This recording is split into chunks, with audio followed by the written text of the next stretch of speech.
श्री स्वामी समर्थ सर्वांना. खूप जण म्हणतात की स्वामी समर्थांचे व्हिडिओ हे सबस्क्रायबर्स वाढवण्यासाठी टाकते किंवा टाकत असाल.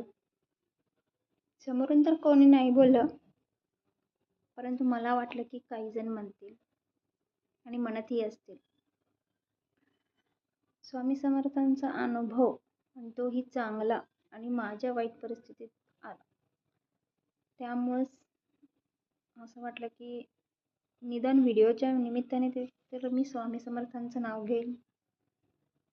दररोज तर आपण पूजा करताना वगैरे तर घेतोच, परंतु अति जास्त नाव घेण्यासाठी निदान मी एकदा तर मोबाईल ओपन करते. त्या मोबाईल ओपन करताना मग मला स्वामी समर्थांचा फोटो दिसतो. त्या निमित्ताने तर मी समर्थांचं नाव घेईल.